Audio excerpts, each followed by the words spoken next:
Hello there. We all are dependent on our memory, right?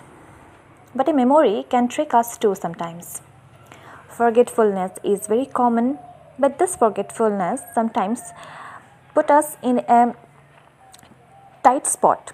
Imagine yourself to be forgetting a part of your life completely.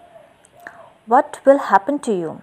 It will not drive you nuts and leave you confused, just like Bipin Babu in our story today. Good morning, students. Hope you're all doing well with your health and studies. Today we will learn the fourth chapter from your English literature textbook, Honeydew. But before we go on to the learning the story, let us now know something about Satyajit Ray, the author of the story. Satyajit Ray was born on 2nd May 1921 in Kolkata. He was a Bengali film director, writer and illustrator. He won many awards like Academy Honorary Awards, Bharat Award, Padma Bhushan, Dada Saheb Phalke Award and many more. He died on 23rd April 1992 at the age of 70 in Kolkata. This story of Satyajit Ray takes you through the journey of a man named Bipin Babu, who is faced with a very unique problem where he has lost his memory of one and only incident from the year 1958 when he had a trip to Ranchi with his friend. Everyone except him recalls about his trip to Ranchi, what happens at the end and how did he regain his awareness about his memory lapse is a suspense till the end of the story. So now let's begin with the explanation. Bipin Chaudhary, popularly known as Bipin Babu, went to Kalicharan's New Market every Monday after his work to stock up on his books to last a week. He lived alone and did not have many close friends and was not fond of idle talks. One such Monday, when he was at the New Market looking for books, a man named Parimal Ghosh addressed him as if he knew Bipin Babu. Bipin Babu did not recognize him. The man claimed to have seen Bipin Babu in 58 when Bipin Babu visited Ranchi. Despite wanting to visit the place, he had not been able to do it. So he told the man that he had been mistaken, but the man knew quite a lot of details about Bipin Babu and did not stop talking. Bipin Babu left the place, left the shop and went on a drive alongside Ganga. He was a hard-working man who had a responsible job at a big firm. It was hard for him to believe that he could not remember such an important event of his life, and that too from 6 to 7 years ago.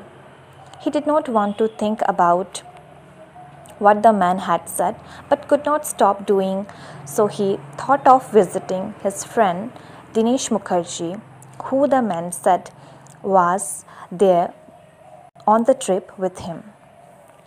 But he did not visit him because he did not want to feel any embarrassment face to face. According to Bipin Babu, he was attending the puja in the Kanpur and stayed at his friend Haridas' residence. He thought of confirming with him, but remembered that he had moved to Japan and he did not have any new address. He finally calmed after dinner.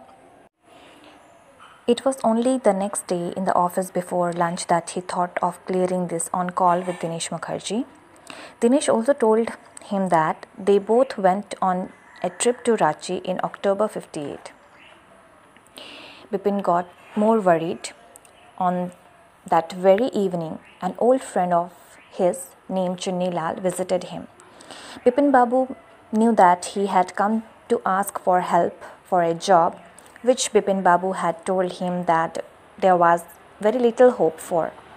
He told his servant to send him away, but he suddenly realized that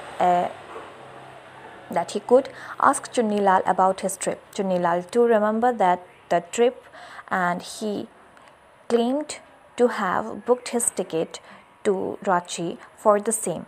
Bipin Babu accepted that he had been working too hard and decided to go to see a doctor. He visits a physician, Dr. Chanda, and his case was out of his area of experience and expertise. Still, he suggested that he visit Ranchi once again. Bipin Babu booked a first-class ticket to Ranchi. As soon as he stepped out of the train, he realized that he had never been of this place. When he went to visit the Hudru Fall, he found unconscious by two Gujarati gentlemen who had come to picnic with a group. On waking up, Bipin Chaudhary realized that there was no hope left for him and he came back to Calcutta. Upon reaching home, he received a letter from Chunilal elaborating on how Chunilal plotted the entire punishment for Bipin Babu for unfeeling towards an old friend when he was out of luck. When the doctor visited him, Bipin Babu tells him that all is fine with his memory, now wants to get a painkiller for his pain that he had got after having a fall in Ranchi. The doctor calls it a very unique case. So children, that's the end of the story. What do you learn from it? It was an interesting story and the suspense was out only at the end. For the entire story, we kept on believing that there must be something wrong with Bipin Babu and his mental condition was degrading. But as the story unfolds, we realize that there was nothing like that. It was just a punishment which he got from his friend whom he did not help. So the moral of the story is, whenever a person is in need, we must help that person, because there is a saying, a friend in need is a friend indeed. That's all in this session today.